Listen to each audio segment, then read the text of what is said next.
तो बच्चों हम अपने नया अध्याय चैप्टर नंबर 15 अध्याय 15 इसकी प्रश्नावली 15.1 प्रायिकता, जिसका नाम क्या बच्चों? प्रायिकता संभावना भी हम कहते हैं। तो उसकी शुरुआत करने जा रहे हैं। सबसे पहला क्वेश्चन है कि निम्नलिखित कथनों को पूरा कीजिए। ठीक है बच्चों, यानी कुछ खाली जगह हैं वो आपको भरनी है। तो देखो समझाते हैं आपको कैसे करना है। पहला क्वेश्चन है कि घटना ई की प्रायिकता प्लस घटना ई नहीं की प्रायिकता खाली जगह है।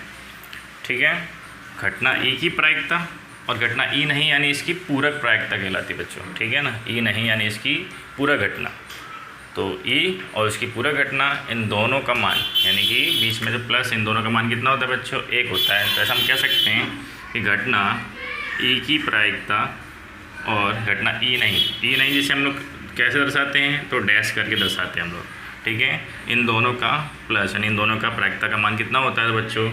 1 होता है। खाली जगह में क्या आएगा? 1 आएगा। दूसरी खाली जगह है हमारी।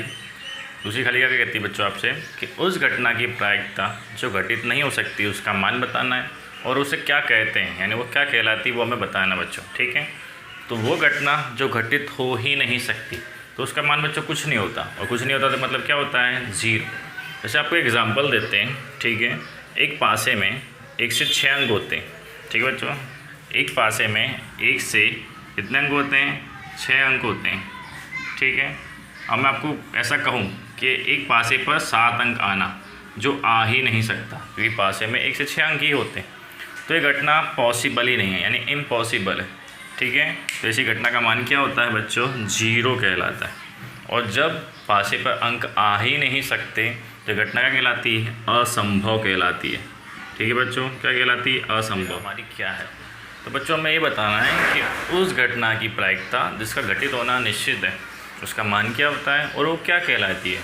तो बच्चों उस घटना की प्रायिकता जो घटना निश्चित है, ठीक है, उसका मान बच्चों 1 होता है। मतलब कोई भी संभावना है उसका प्राथमिक मान बच्चों हमेशा 1 होता है। ठीक है, और वो निश्चित घटना कहलाती है, यानी वो घटेगी ही घटेगी। जैसे हम आपको उदाहरण दें तो सूर्य का उगना और पूर्व दिशा में उगना, वो घटना बच्चों निश्चित है। ठीक है, निश्चित घटना है। ठीक है, तो उसे निश्चित प्रायिकता ही कहेंगे और उसका मान कितना होता है बच्चों? 1।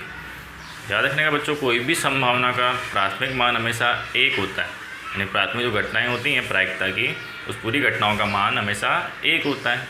ठीक है, तो यहाँ पे जो भी घटना घटेगी, ठीक है, उसका मान क्या होगा बच्चों? 1 होगा। ठीक है, टोटल कुल मान 1 होगा और वो निश्चित घटना कहलाएगी। ठीक है, क्या कहलाएगी बच्चों? निश्चित घटना। पहली खाली जगह में 1 और घटना क्या कहलाएगी? तो निश्चित घटना, यानी घटेगी ही घटेगी। ठीक है, बात समझ में आ गई? ऐसी घटी खाली जगह हमारी ऐसी है कि किसी प्रयोग की सभी प्रारंभिक घटनाओं की प्रायिकता का योग कितना होता है? तो बच्चों कोई भी प्रारंभिक घटना, जैसे मैंने आपको बताया, ठीक है, कोई प्रारंभिक घटनाओं या कोई प्राथमिक घटनाओं, उन सभी घटनाओं का योग हमेशा 1 होता है। ठीक है बच्चों, कोई भी प्रारंभिक घटनाओं, जितनी भी घटना घटी बोलेंगे, जो भी प्रारंभिक घटना होंगी उनका मान हमेशा 1 होगा। ठीक है, जैसे आपको एग्जांपल देते हैं। मान लो एक सिक्का है। ठीक है, एक सिक्का है। ठीक है, इसमें 2 चीज़ें आ सकती हैं, एक तो कांटा और एक बागा, यानी हेड और टेल। ठीक है, तो बच्चों हेड आने की प्रायिकता का मान कितना हो जाएगा? 1/2, और टेल आने की प्रायिकता का मान भी कितना होगा? 1/2। उनका प्लस करोगे तो क्या आएगा? 1 ही आएगा। तो ये प्रारंभिक घटना थी और इनका टोटल योग कितना होता है बच्चों? 1 होता है। 5वीं खाली जगह है। ठीक है, देखो बच्चों 5वीं खाली जगह क्या है? किसी घटना की प्रायिकता खाली जगह से बड़ी या उसके बराबर होती है या खाली जगह से छोटी या उसके बराबर होती है। तो बच्चों आपको पता हो कि कोई भी प्रायिकता है वो 0 या 0 से बड़ी, और या 0 यानी 0 के बराबर या 0 से बड़ी, और 1 या 1 के बराबर या 1 से छोटी होती है बच्चों। ठीक है, कभी कोई भी संभावना का मान कभी माइनस नहीं होता और 1 से ज़्यादा भी नहीं होता। ठीक है, 0 हो सकता है या 0 से बड़ा, 1 हो सकता है या 1 से छोटा। तो हम ऐसा कह सकते हैं कि कोई भी प्रायिकता का मान 0 या 0 से बड़ा या फिर 1 खुद 1 हो सकता है या 1 से छोटा। इसको हम ऐसा भी ले सकते हैं, 0 ये बड़ा है या बराबर है, ठीक है, प्रायिकता यानी कि हम P बता देते हैं, और 1 से छोटा है या बराबर है। तो वही मान 0 या 0 से बड़ा, 0 के बराबर, 0 से बड़ा, 1 के बराबर, 1 से छोटा हो सकता है। ठीक है, हाँ देखो बच्चों प्रश्न 2। ठीक है, आपका चैप्टर नंबर यानी अध्याय 15 प्रायिकता। ठीक है। प्रश्नावली 15.1 प्रश्न 2। देखो बच्चों, प्रश्न 2 आपसे क्या कहता है कि निम्नलिखित प्रयोगों के परिणाम समप्रायिक हैं, स्पष्ट कीजिए। ठीक है बच्चों, इसमें आपको क्या समझना है? समप्रायिक। समप्रायिक बच्चों होता क्या है? समप्रायिक का मतलब बच्चों ये होता है कि जैसे आपकी कोई भी घटना हो, ठीक है, तो कोई भी घटना हो, उस घटना के दो परिणाम हो और सबको समानता मिलती हो, उसे हम समप्रायिक कहते हैं। ठीक है, जैसे आपको एग्जांपल देते हैं। जैसे मान लो एक सिक्का है, एक सिक्के का हम उछालते हैं, तो एक सिक्के को जब उछाला जाता है तो हम पहले से स्पष्ट नहीं कह सकते कि उसमें कांटा आएगा या बागा आएगा। ठीक है बच्चों, तो दोनों परिणाम आने की संभावना समान होती है। तो जब दोनों परिणाम आने की संभावना समान होती है बच्चों, तो उस घटना को हम समप्रायिक घटना कहते हैं। ठीक है, और ऐसी कोई और घटना हो जिसमें दोनों परिणाम समान आने की घटना ना बने, तो उसे हम समप्रायिक घटना नहीं कह सकते। ठीक है बच्चों, समझ में आई मेरी बात? आपका 15.1 का सवाल दूसरे का पहला क्वेश्चन क्या है कि एक ड्राइवर कार चलाने का प्रयत्न करता है, कार चलना प्रारंभ हो जाती है या कार चलना प्रारंभ नहीं होती। देखो बच्चों, आपकी एक संभावना ऐसा है कि कार चलना प्रारंभ हो जाए और एक संभावना ऐसी है जो कार चलना प्रारंभ ना हो।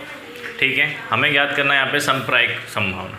ठीक है, और स्पष्ट भी करना है। ठीक है, तो बच्चों देखो, कार चलना ना चलना वो कार के ऊपर निर्भर होता है। कार अच्छी होगी तो वो चलेगी, ठीक है, कार में कुछ ख़राबी होगी तो वो कार नहीं चलेगी। ये पूरा कार पर निर्भर है। ठीक है बच्चों, लेकिन एक ऑप्शन आपके पास ऐसा है कि कार चले और एक ऑप्शन ऐसा है कार ना चले। जैसा कि आपको मैंने समझाया, समप्रायिक घटना का मतलब क्या होता है कि दोनों को समानता मिलनी चाहिए। ठीक है बच्चों, ऐसा मैंने आपको कहा। लेकिन यहाँ पे कार अगर अच्छी हुई तो कार पक्का चलेगी। ठीक है, कार में कुछ ख़राबी तो कार नहीं चलेगी। ठीक है, लेकिन अगर कार एक पड़ी हुई है, ठीक है, एक रखी कार है, ठीक है, तो हम उससे चाहते हैं स्टार्ट करने, तो ज़रूरी नहीं है दोनों को समानता मिले।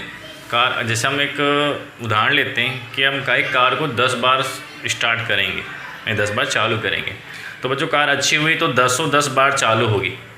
लेकिन कार में कोई ख़राबी हुई तो 10 में से शायद ही एक आध बार चालू हो, तो 9 बार चालू नहीं होगी। यानी कहना मतलब बच्चों ये है कि दोनों को समानता मिलती नहीं है।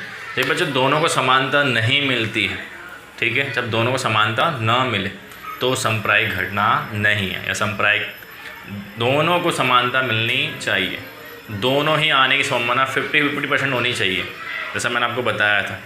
ठीक है, अगर कार अच्छी होगी तो 10 में से 10 बार चालू होगी और कार ख़राब होगी तो 10 में से 10 बार चालू नहीं होगी, शायद एक आध बार चालू हो जाए। दोनों को समानता मिलती नहीं है, इसलिए समप्रायिक घटना नहीं। क्वेश्चन आपका सवाल नंबर दूसरा आपसे क्या कहता है, सुनना ध्यान से बच्चों, कि एक खिलाड़ी बास्केटबॉल को बास्केट में डालने का प्रयत्न करता है। ठीक, वह बास्केट में बॉल डाल पाता है या नहीं डाल पाती। ठीक है, ये आपको बताना है। देखो बच्चों, एक खिलाड़ी है जो बास्केटबॉल को बास्केट में डालने का प्रयत्न करता है, तो बच्चों ये निर्भर है उसकी कुशलता पर। अगर खिलाड़ी कुशल है तो वो बास्केटबॉल को बास्केट में ज़रूर डाल सकता है, तो खिलाड़ी कुशल नहीं है तो जल्दी से नहीं जाएगी। ठीक है बच्चों, तो इसमें इन दोनों बातों में भी समानता नहीं है। जैसे आपको एक एग्जांपल समझाते हैं कि मान लो कोई कुशल खिलाड़ी है, कोई अच्छा खिलाड़ी है, ठीक है, और 10 प्रयत्न करता है, तो अच्छा खिलाड़ी होगा बच्चों, तो वो 6, 7, 8 या 10 में से 10 बार बास्केटबॉल को बास्केट के अंदर डाल सकता है। लेकिन वो खिलाड़ी कुशल नहीं है तो शायद वो 10 में से 10 बार भी नहीं, या 1 या 2 बार शायद वो बास्केटबॉल को बास्केट के अंदर डाल सकता है।